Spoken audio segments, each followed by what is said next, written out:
Recently in fact میرے پاس بہت زیادہ پرابلمز ہیں جس میں جو ساس ہے وہ اپنے بیٹے کو لیٹ گو نہیں کر پا رہی. وہ ابھی تک نا اپنے پروں کے اندر رکھا ہوا ہے کہ میرا بیٹا وہ مجھ سے دور نہ ہو جائے, یا میرا بیٹا گھر آ کے مجھ سے کیوں نہیں ملا اور اس سے کیوں اس نے ملا. اور جب وہ فیل کرتی ہے کہ میرا بیٹا دور ہو رہا ہے, فوراً سے انسیکیور ہو جانا اور فوراً سے بہو کے خلاف کیمپین شروع کر دینا اور اپنے بیٹے کو اپنے پاس کر دینا. اور وہ جو ہے کہ جیسے ایون پرندے بھی نا بچوں کو دھکا دیتے ہیں, اب اوڑ بیٹا, اب تیرا ٹائم آگے اوڑنے کا. تو وہ جو چیز ہے نا وہ ہے ہی نہیں, اور بہت زیادہ نیٹی گریٹیز میں بھی انوالو, مائکرو مینجمنٹ. تو اس میں کیا آپ ان کو ایڈوائز کرتے ہیں؟ دیکھیں میں آپ کو اسٹریٹ فارورڈ بتاؤں میں کیا ایڈوائز کرتی ہوں.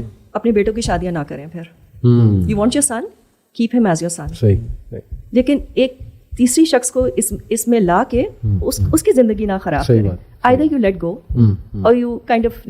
اچھا, ہم جو مینٹل میچورٹی کی بات کر رہے تھے, یہاں پہ نا بیٹے بھی بہت ٹیمڈ ہو جاتے ہیں. وہ ویسے ماں کی بات مانے نہ مانے, لیکن اس کے اندر جب وہ it's wife against the mother, he feels morally obliged کہ ماں کا درجہ سب کچھ ویسے ہر چیز میں اپنی چلانی ہوتی ہے. لیکن اس میں جو ہے یہ میں بہت پتہ نہیں کیوں یہ چیز اتنی زیادہ, maybe it's guilt of not you know kind of bonding with her otherwise. شاید وہ چیز ہوتی ہے, کہتے چلو اس میں تو میں خوش کر ہی دوں ماں کو. I don't know what it is. اور ہم وہ جو کانسیپٹ آف قوام ہے اس کی اتنی لمیٹڈ ہم نے ڈیفینیشن کر دی ہے کہ if I'm قوام, I've got authority. Yes, you do have authority. Nobody is taking that away from you. But along with that, there comes a lot of other things. بالکل صحیح. Emotionally, وہ جو لڑکی ہے جو آپ کی زندگی میں آئی ہے, she is emotionally also dependent on you. Right. But if your mother is also emotionally dependent on you, then you decide beforehand. سر اب آئیڈیلی تو سیپریٹ ایک اکاموڈیشن ہونی چاہیے, اور نبی صلی اللہ علیہ وسلم کی لائف سے بھی سیرت سے یہی ثابت ہے اوبیسلی. بٹ وہ اکاموڈیشن سے مراد ایک سسٹم ہے. اب آج کے مہنگائی کے دور میں کوئی ہر بندہ الگ گھر تو نہیں دے سکتا, لیکن اسے اتنی کوشش ضرور کرنی چاہیے کہ نظام ایک الگ ضرور دے. بٹ ریئلسٹکلی اسپیکنگ ہماری جو میجورٹی آڈینس بھی ہے اور جو ہمارے لوگ ہیں وہ فی الحال کمبائنڈ فیملی سسٹم کا حصہ ان دا سینس کہ ساس سسر کے ساتھ ہی رہ رہے ہیں. تو ریئلسٹکلی جب آپ ساس سسر کے ساتھ ہیں تو تب ہسبینڈ کو کیا ایڈوائس آپ کی طرف سے ہوگی کہ کیا کرے؟ وہ اب گھر لینا تو بہت مشکل ہے, اور فالس ہوپس بھی نہیں دلائے جا سکتے ظاہر ہے وائف کو کہ نہیں ہم کر لیں گے. تو بینگ ان دیٹ سسٹم کیا جو ہے وہ ٹیک کیئر ہونا چاہیے؟ دیکھیے آنیسٹلی اسپیکنگ مجھے لگتا ہے کہ کتنا بھی سمجھدار مرد ہو اور کتنا اس میں اس کی اسٹرانگ ایموشنل انٹیلیجنس ہو, وہاں کے پھنس جاتا ہے بیچارہ. بالکل ہی is sandwiched like anything. And honestly speaking I blame the mother more than the wife. وہ تو اپنا گھر چھوڑ ووڑ کے آئی ہے, she is got, she is her life has just begun. آپ اپنی پوری زندگی گزار چکے ہیں, آپ کے اپنے شوہر تھے, you had a good time اور بیڈ. کبھی کبھی یہ ہوتا ہے کہ آپ کو کیونکہ نہیں ملا ہوتا تو وہ چیز یہاں پہ نکل رہی ہوتی ہے, اور you start fixating on your son so much, اور اس وقت انسیکیورٹی ساری آنے لگتی ہیں. تو مجھے مرد کو کیا کرنا چاہیے, اس کو دعا کرنی چاہیے honestly, because there is only so much you can do with your mother and your wife. اور یہ چیز جو ہے آپ کو کمپلیٹلی باک ڈاؤن کر دیتی ہے, کیونکہ آپ کتنا بھی اپنی طرف سے بیلنس اسٹرائک کریں گے, یا یہ ناراض یا وہ ناراض. ماں جو ہے she needs to mature, she needs to you know understand کہ اب اگر شادی میں کر رہی ہوں تو جیسے آپ نے بہت اچھی مثال دی کہ چڑیا کو جو ہے نا اب اپنا گھونسلہ بنانا ہے, فائنینشلی ڈپینڈنٹ ہے تو بس فائنینشلی ہی ڈپینڈنٹ رہے, ایموشنلی ان کو کنٹرول نہ کریں, مائکرو مینیج نہیں کریں. آپ کو اپنے بچے کی جو بھی تربیت کرنی ہے وہ شادی سے پہلے کرنی. بچی کے لیے بھی میں یہی کہوں گی, بیٹی کو جو سمجھانا ہے, جس طرح سے اس کا رول ہوگا as a wife, as a daughter in law, یہ سب چیزیں پہلے آپ سکھا دیں. تو آپ ایک کورس پڑھاتے ہیں, اس کا امتحان ہوتا ہے, اور وہ پاس ہوئے fail, you have done your job. اور کوئی بھی ماں یہ نہیں کہہ سکتی کہ میں نے جو سمجھایا اس کو اچھی طرح سے انگرین ہو گیا, وہ تو وقت آتا ہی نہیں ہے. بالکل صحیح. But that does not mean کہ آپ شادی کے بعد بھی انگلی پکڑ کے بیٹے کے ہو یا بیٹی کو چلائیں کہ اب یہ کرو اور اب یہ نہیں کرو. You are kind of like you know, میں اکثر یہ کہتی ہوں کہ مرد کو قوام اس کی بیوی نہیں بناتی, اس کی ماں بناتی ہے. She is the one who starts respecting the man.